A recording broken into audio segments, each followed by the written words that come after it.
Good morning student, मैं धर्मेंद्र सिंह राठौड़, आपका computer teacher. और हम क्लास 6 में पहली यूनिट पढ़ रहे हैं जिसका नाम है बेसिक्स ऑफ कंप्यूटर या बेसिक फंडामेंटल ऑफ कंप्यूटर, जिसमें अभी तक हमने पढ़ा कंप्यूटर क्या होता है। कंप्यूटर में जो तीन चीज़ें होती हैं, इनपुट, आउटपुट, प्रोसेसिंग, इनका कॉम्बिनेशन बनकर कंप्यूटर बनता है, ये भी हमने पढ़ा।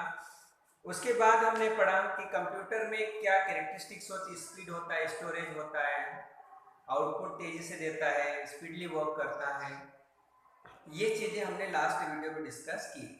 उसके बाद हमने ये भी सीखा कि कैसे कंप्यूटर की एक लिमिटेशन है कि वो इंसान के अनुसार ही काम करेगा, यानी ह्यूमन जब उन्हें कोई इंस्ट्रक्शन देगा, इंसान कोई हम खुद कंप्यूटर को इनपुट देंगे तब जाके वो प्रोसेस करेगा और उसका कुछ आउटपुट आएगा। तो उसमें कोई फीलिंग नहीं होती, डिसीजन मेकर नहीं होता है, कुछ कोई वर्क नहीं कर सकता। तो ये चीज़ें कंप्यूटर और इंसान को दोनों को अलग अलग करती हैं। उसके बाद अब हम आज जो डिस्कस करेंगे, इससे पहले हमने डिस्कस किया था डेटा क्या होता है। डेटा रॉ मटेरियल है कंप्यूटर के लिए, जिससे उससे प्रोसेस हो सके। सेकेंड स्टेप में प्रोसेसिंग, उस रॉ मटेरियल में से किसी खास इंफॉर्मेशन को लेकर बाहर आना। और थर्ड है हमारे पास आउटपुट, जिसको आउटपुट के रूप में शो करना। तो ये ओवरऑल तीन चीज़ें कंप्यूटर में होती हैं। आज हम डिस्कस करेंगे कंप्यूटर एप्लीकेशन। तो कंप्यूटर एप्लीकेशन का एक डायग्राम मैंने आपके सामने बोर्ड पर बनाया है। तो यहाँ पर आप देखेंगे कंप्यूटर एप्लीकेशन वैसे कितनी होती है। तो पहला है ऑपरेटिंग सिस्टम, दूसरा है बिजनेस एप्लीकेशन और तीसरा है सिस्टम यूटिलिटीज। ठीक है, अब इसमें सबसे पहला पॉइंट हमारे पास है ऑपरेटिंग सिस्टम। अब ऑपरेटिंग सिस्टम क्या होता है, पहले हम इसके बारे में बात करते हैं। हम सभी लोग जानते हैं कि कंप्यूटर होता है और कंप्यूटर में छोटे छोटे से सॉफ्टवेयर होते हैं जिसकी मदद से हम वर्क करते हैं। पर एक कंप्यूटर सिस्टम में ऑपरेटिंग सिस्टम का होना बहुत जरूरी है। बिना ऑपरेटिंग सिस्टम के कोई भी कंप्यूटर रन नहीं हो सकता। जिस तरह इंसान में उसकी बॉडी होने के साथ साथ उसमें उसकी सांसें नहीं हो, यदि तो वो इंसान नहीं, एक बॉडी है, मतलब एक लाश बन जाता है। उसी तरह कंप्यूटर में भी यदि ऑपरेटिंग सिस्टम नहीं है तो कंप्यूटर मात्र एक बॉक्स है, एक डब्बा है, नथिंग। यदि उसमें सॉफ्टवेयर नहीं है तो उसका कोई उपयोग नहीं है। ठीक है, आगे बढ़ते हैं हम लोग। ऑपरेटिंग सिस्टम छोटे छोटे सिस्टम्स को हैंडल करता है, जिसमें हम सभी लोग जानते हैं कि विंडो का बहुत प्रचलन है। मतलब आज हम बात करें विंडो 7, विंडो 8 मार्केट में अवेलेबल है। विंडो 10 एडवांस जो रूप है वो सारी चीज़ें अवेलेबल है और उसका उपयोग बहुत अच्छे से हो रहा है। तो ऑपरेटिंग सिस्टम एक सिस्टम को ऑपरेट करता है, यानी पूरा कंट्रोलिंग करता है। मेमोरी की इनिशियलाइजेशन से लगा उसे ब्लॉकिंग सिस्टम से लगा के उसके मेमोरी आउटपुट आने तक ऑपरेटिंग सिस्टम का बहुत बड़ा हाथ होता है। जिसमें ऑपरेटिंग सिस्टम भी दो तरह के होते हैं, एक होता है लाइनेक्स जो कि GUI बेस्ड नहीं होता है, और एक होता है विंडो जो कि GUI बेस्ड होता है। GUI का फुल फॉर्म आप यहाँ पर नोट कर सकते हैं। GUI मतलब graphics user interface, GUI। G से ग्राफिक्स, U से यूजर और I से इंटरफेस। तो यहाँ पर बच्चों हम ये भी सीख सकते हैं कि GUI का फुल फॉर्म क्या होता है। इस तरह से भी क्वेश्चन पूछा जाता है।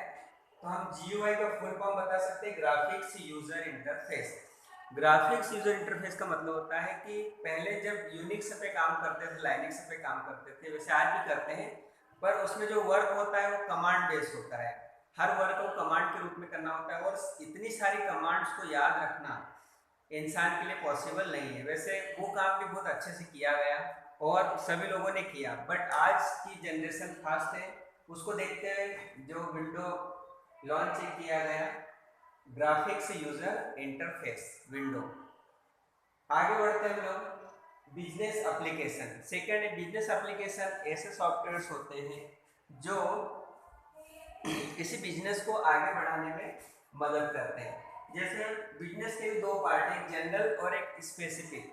तो जनरल में हम बात करें तो कैलकुलेटर ले सकते हैं, टेली ले सकते हैं। टेली में एक अकाउंट में अपने अकाउंट को डाटा मेंटेन कर सकता है। और स्पेसिफिक में बात करें तो किसी सैलरी, किसी ऑर्गेनाइजेशन में पेरोल तैयार करना मतलब सैलरी, कई सारी कंपनियां होती हैं जहाँ पर कई सारे मजदूर काम करते हैं और एम्प्लॉय होते हैं जिनका एक आने का समय होता है और एक जाने का समय होता है। उसके साथ साथ कई कंपनियों में ओवर टाइम भी करना पड़ता है, तो ओवर टाइम का भी अलग से चार्जेस कंपनी उनको प्रोवाइड करती है। तो उसकी कैलकुलेशन कौन करेगा? तो उस कंडीशन में जो वहाँ पर सॉफ्टवेयर होते हैं, एक थंब इम्प्रेशन होता है, थंब टच करके उसकी एंट्री कंप्यूटर में चले जाती है।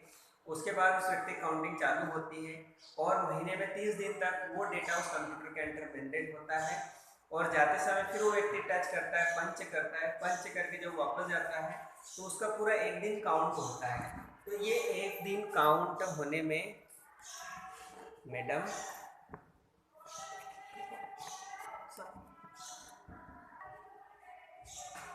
अब हम बात करते हैं, तो मैं कहाँ था,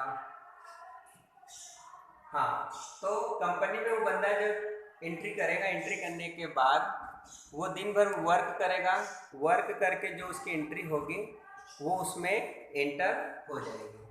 तो इस तरह से हम बात करें तो जनरल एप्लीकेशन भी एक कंप्यूटर में होती है। वैसे देखा जाए तो छोटे छोटे से सॉफ्टवेयर है जो एक कंप्यूटर में अवेलेबल हो सकते हैं। ऑपरेटिंग सिस्टम इन सारे सिस्टम को ऑपरेट करता है, मेंटेन करता है।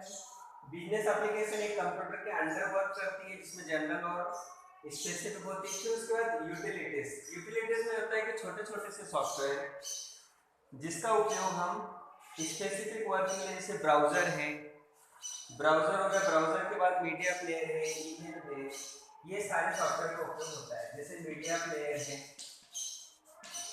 ब्राउजर है, ये छोटे छोटे जो सॉफ्टवेयर होते हैं जिसका यूज यूटिलिटी सॉफ्टवेयर के रूप में किया जाता है। यूटिलिटी मीन्स हमारे यूटिलाइजेशन में एक कंप्यूटर के पास हम बैठे, हमें गाने सुनने हैं तो हमने प्लेयर को क्लिक किया, रन किया और उसमें गानों की लिस्ट सेट कर दी और हमारा काम करते करते हम आसानी से उस वीडियो को भी मतलब काम भी कर लेते हैं और गाने भी सुन लेते हैं। तो इस तरह से एक कंप्यूटर सिस्टम में ये छोटे छोटे सारे सॉफ्टवेयर मिलकर अपना काम कंप्लीट करते हैं।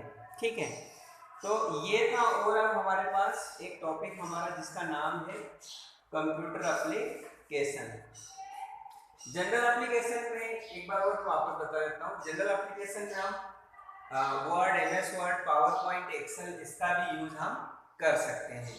ये होता है ये जनरल पर्पस के लिए, जो हमारे रूटीन के वर्क होते हैं उसके लिए इसका उपयोग किया जाता है। तो यहाँ पर आज का जो टॉपिक हमारा था overall computer application. Computer application यानी कंप्यूटर में चलने वाले छोटे छोटे से एप्स जिसका उपयोग हम कंप्यूटर के अंदर करते हैं, यानी कंप्यूटर को चालू करने से लगा के बंद करने तक जितने सॉफ्टवेयर हम इंटरनली यूज करते हैं वो सारे के सारे इसमें। तो मैंने आपको बताया ऑपरेटिंग सिस्टम जो पूरे कंप्यूटर को हैंडल करता है, सारे सॉफ्टवेयर को हैंडल करता है। तो ये दो तरह के हो सकते हैं, यूनिक्स भी हो सकता है, विंडोज भी हो सकता है, मतलब जीयूआई बेस्ड भी होता है, नॉन जीयूआई भी हो सकते हैं। फिर सेकंड मैंने डिस्कस किया आपके साथ बिजनेस एप्लीकेशन क्या होता है। बिजनेस एप्लीकेशन ऐसे जो किसी स्पेसिफिक पर्पस के लिए बनाई जाती है, कि जैसे हमें बिजनेस में इन चीज़ों की ज़रूरत है। जैसे बिजनेस में हमें एक्सेल की ज़रूरत होती है, बिजनेस में हमें टेली की ज़रूरत होती है, ग्राफिक्स पेंट ब्रश होता है उसकी यूज होता है। तो ये सारी चीजें इसको दो पार्ट में डिवाइड किया गया, जनरल और स्पेसिफिक। तो जनरल यानी जो हर कोई व्यक्ति यूज कर ले, ठीक है, वर्ड चला ले, पावर पॉइंट चला ले, एक्सेल चला ले, नोटपैड चला ले, तो ये जनरल पर्पस हो गया हमारे पास। और सेकंड है स्पेसिफिक पर्पस, यानी जो किसी खास पर्पस के लिए तैयार की, जैसे टेली हो गया, उसके बाद पेरोल हो गया, मतलब एम्प्लॉयज की सैलरी जनरेट करना है, उसको बनाना है, तो उसके लिए ये सॉफ्टवेयर का उपयोग किया जाता है। उसके बाद यूटिलिटी सिस्टम्स यानी छोटे छोटे से स्मॉल सॉफ्टवेयर और उस पर भी आते हैं, जिसमें आपको बताया मीडिया प्लेयर, ब्राउजर, ये जो छोटे छोटे सॉफ्टवेयर होते हैं ये सारे के सारे क्या कहलाते हैं, स्पेसिफिक सिस्टम यूटिलिटीज।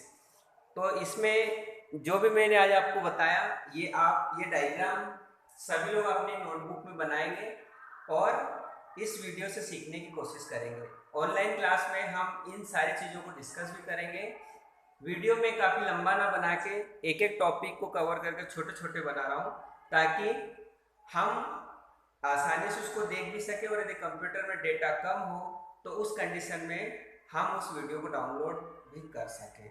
तो अगले टॉपिक के साथ फिर मैं मिलता हूँ आपको। Thank you.